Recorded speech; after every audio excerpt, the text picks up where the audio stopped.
9 अक्टूबर Bahujan Samaj party के संस्थापक बाबा साहेब के बाद दूसरे सबसे बड़े सर्वमान्य नेता कांशीराम जी का परिनिर्वाण दिवस है।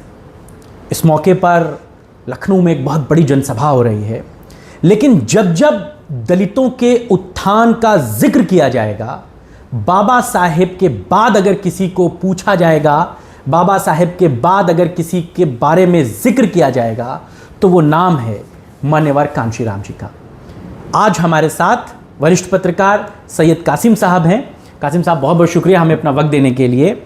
और कांशीराम जी से जुड़े हुए कुछ किस्सों का हम बातचीत करेंगे, उसकी चर्चा करेंगे कि कैसे एक दलितों के बीच से निकला हुआ नेता अपनी नौकरी छोड़कर दलित उत्थान के लिए जुट गया।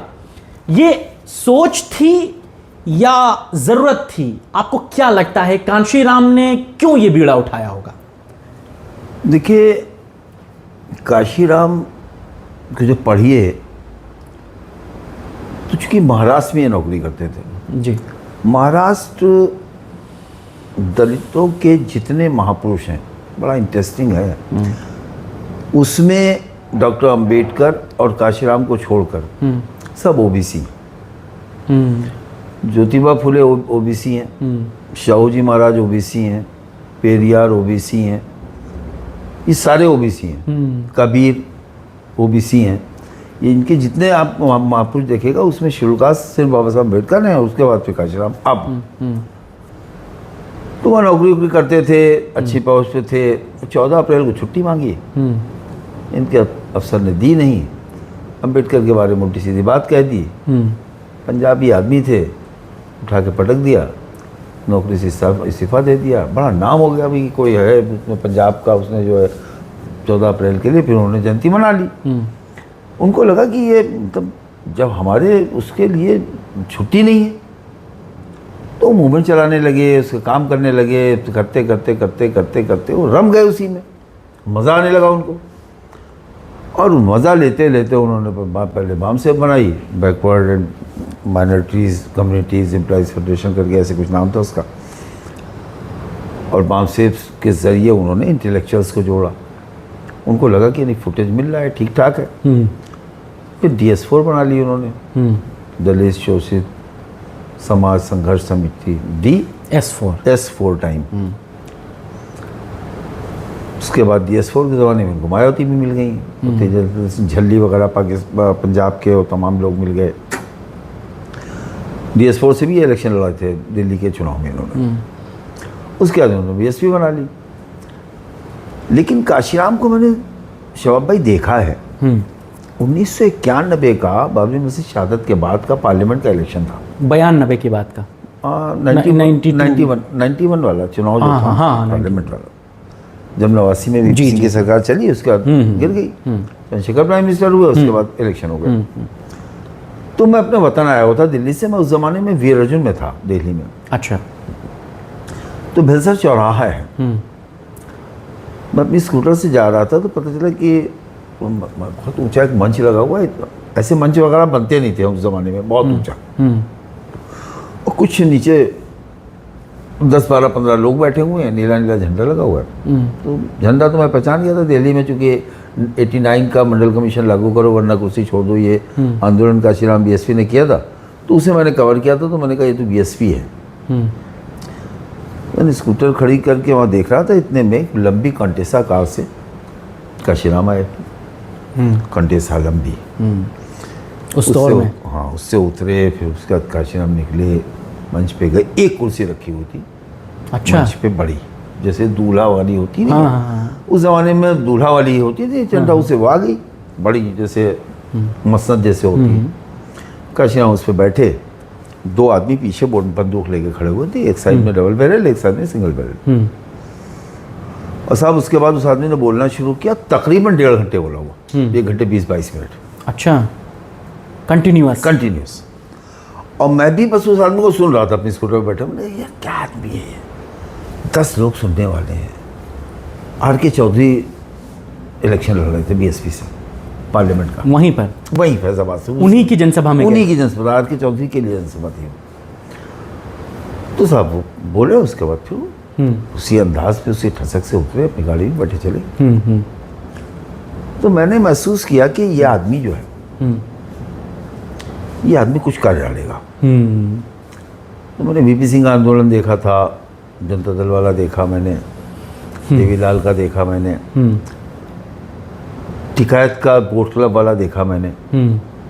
तो मुझे लगा कि लेकिन फिर वही एक वो था कि इस कम्युनिटी को एक करना, पूरे देश भर में जिसके पास खाने को नहीं है। भाई हम लोग जिम्मेदार फैमिली से आते थे ना, हमारे जहन में तो एक कोने में वो चीज़ रहती थी, अरे कि हरवा है, कि हमारे गांव का हरवा कहाँ, जहाँ तो हम कहेंगे वहीं जाएगा। एक मिजाज था सबका। तो साहब वो 89,000 वोट पा गए आर.के. चौधरी। अच्छा। उस पार्लियामेंट के इलेक्शन 89, अभी अवधेश जीते हैं, इनको 89,000 उस समाज का कम्युनिटी का वोट नहीं मिला होगा जितना आर.के. चौधरी को तब मिल उस गया। समय मिला था 89,000 मिला था। तो चुनाव वो जीत पाए थे, हार गए थे? नहीं, 89,000 में कौन जीता? अच्छा, टोटल इतना चुनाव मिला था। जीते तो विनय कटियार थे। हाँ, विनय कटियार जी जीते तो विनय कटियार थे, लेकिन उनको पार्लियामेंट में 89,000 वोट मिले, बहुत मिल गया। और हमारी कॉन्स्टिट्यूंसी में उसको वोट मिल गए थे वोट 14,000, जबकि रुदौली कॉन्स्टिट्यूंसी में शिलकास का गौतम बिरादरी का जो वोट है वो बहुत कम है, 21-22 होगा। तो 22,000 में 12-13,000 पोल हुआ होगा, 11-12,000 पूरा पा गए। तो मैंने जब वो स्टडी किया तो मैंने कहा ये पार्टी आगे जाएगी। उसी ज़माने में माया ने एक कवर स्टोरी की बहुजन समाज पार्टी के बारे में। तो मैंने जब माया की वो स्टोरी पढ़ी तो उसने पूरा कि किस इलेक्शन में कितना वोट, बुंदेलखंड में इतना, और ये पूरा मैप बना के, नक्शा बना के सब उनका किया था। तो मुझे लगा कि यार ये बड़ी शानदार जा रही है ये पार्टी। तो हो गई बात। काशीराम के बारे में आर.के. चौधरी एक वाकया बताते हैं। इटावा का जब इलेक्शन बाई इलेक्शन लड़ रहे थे काशीराम, जिसमें भदौरिया सचपा के कैंडिडेट थे। जब मुलायम सिंह ने लड़वाया था उनको? मुलायम सिंह ने नहीं लड़वाया था, मुलायम सिंह का कैंडिडेट तो लड़ रहा था। अच्छा। सचपा का कैंडिडेट लड़ रहा था। हाँ। आर.के. चौधरी, ये काशीराम भी लड़ रहे थे। हाँ। नॉमिनेशन उसका वापस नहीं हो पाया था। हाँ। जो लड़ रहा था कैंडिडेट। हाँ। काशीराम जो है वो उनको मुलायम सिंह ने आखिर में समर्थन दिया था, लेकिन उसके बावजूद सेकंड पे वही कैंडिडेट था। मतलब उसको मना नहीं किया था, लेकिन उसको इनसे मना कहा था नहीं कि हम किया। तुम्हारे साथ हैं। वो काशीराम ने ये कहा कि ये भदौरिया है, भदौरिया ठाकुर होता है। हाँ। उनका लड़ने दो। ये अब अगर खुल जाएगी बात हाँ। तो फिर ये काशीराम को नहीं जीतने देंगे। हाँ। तो अपना वाला वोट दे लें वो। ये भी काशीराम की स्ट्रेटजी प्लान में था, प्लान में था। तो चौधरी साहब उस ज़माने में आर.के. चौधरी कहते हैं कि साहब ऐसा है कि हमारे पास जीपों का मैनेजमेंट था कि ये जीप यहाँ जाएगी, ये जीप वहाँ जाएगी, वो वाली यहाँ जाएगी, रैली में ऐसे लगेगी। कहने कम गाड़ी थी, लेकिन उसको मैं कह रहा हूँ। कहने एक दिन साहब आए और कहने लगे कि मैं तुझे परिवहन मंत्री बनाऊंगा। आर.के. चौधरी से बोला? हाँ, सरकार बनेगी तुझे परिवहन मंत्री बनाऊंगा। गठबंधन हुआ सपा बसपा का, सरकार बनने वाली हुई, दोनों तरफ से मंत्री तय हुए। काशीराम ने जो फेरिस्त दी थी उसमें 2 मंत्रियों के आगे विभाग लिखे थे। अच्छा, पहले से ही? पहले से। बाकी में उन्होंने कहा था मुलायम सिंह से कि आप चीफ मिनिस्टर हो, अपनी मर्जी से विभाग बांट दो। एक डॉक्टर मसूद के आगे शिक्षा लिखा था। हाँ। और एक आर.के. चौधरी के आगे परिवहन लिखा था। आर.के. चौधरी एमएलए भी नहीं थे।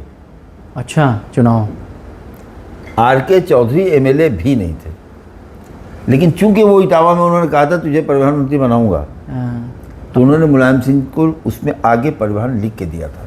अपनी बात के इतने पक्के अपने बात के इतने धनी और इतने पक्के थे काशीराम। काशीराम किसी मंदिर मस्जिद गुरुद्वारे में नहीं जाते थे।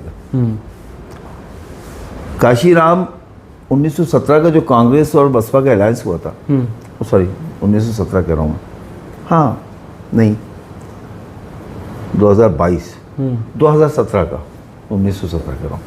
2017 का जो कांग्रेस का और बीएसपी का अलायंस हुआ था, उसमें से मेरे यहाँ से रुदौली से अशरफी लाल यादव लड़ रहे थे बीएसपी से अलायंस कैंडिडेट के तौर पर।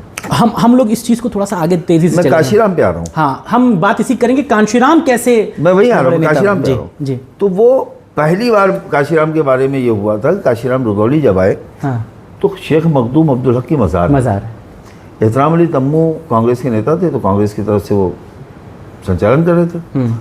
उन्होंने कहा कि साहब वो मज़ार बगल में है, और मज़ार से 300 मीटर दूर पर मीटिंग हो रही थी, हम चाहते हैं कि हम मज़ार चले। काशीराम मज़ार गए और उन्होंने वो लगाया, साफा बांधा सब। अच्छा। तो मेरे ख्याल से ये पहला वाकया होगा अगर किसी से कहा जाए कि काशीराम मज़ार गए हैं, हाँ। तो मेरे ख्याल से हिंदुस्तान का कोई, और वो तस्वीर में तलाश करने की कोशिश करूँगा, अब तम्बू भाई के घर पे होगी, अच्छा। उनकी बीवी से कहूँगा कि आप निकाल के दीजिए। काशीराम उस मज़ार पे भी गए। तो काशीराम के बारे में बातें आदमी तमाम करता है, लेकिन काशीराम को अगर आप पढ़िए, रिसर्च किए। काशीराम अपने मुस्लिम नेताओं से कहते थे, जब कोई काम के लिए कहता था, तो देखो ऐसा है कि हमारे समाज को अभी बहुत दबा हुआ है, मुझे उसे उठा लेने दो, तुमको मैं हिस्सा देता हूँ, तुम अपने समाज का काम करो। अच्छा। मैंने तुमको मंत्री बना दिया, हाँ हाँ हाँ अब तुम अपने समाज का काम करो, मेरे पास वक्त नहीं तुम्हारे लिए। हाँ, मैं तुम्हें हिस्सेदारी दूंगा, एमएलए बनाऊंगा, मिनिस्टर बनाऊंगा, हक अधिकार दूंगा। तुम जबरदस्ती हमारे समाज के लिए करने की भी कोशिश मत हाँ, करो। तुम वो मेरा काम है। हाँ तुमको जिसलिए बनाया है हाँ, वो करो तुम। ये एक बहुत गहरी सीख थी। लेकिन मैं आर के चौधरी का वाक़या बताऊं, हाँ। कहते थे, साहब कहते थे कि ये मुशायरा जो होता है ये क्या देता है आपको? पूरी रात आप जागते हैं, वाह वाह वाह वाह करते हैं, और शायरी में जो है कहा जाता है हमारा घर जला दिया गया, हमारे बच्चे मार दिए गए, हमको नौकरी नहीं दी गई, हमको 2 नंबर का माना जाता है, हमको 2 गद्दार कहा जाता है, हमसे कहा जाता है पाकिस्तान चले जाओ, हम वाह वाह वाह करते हैं।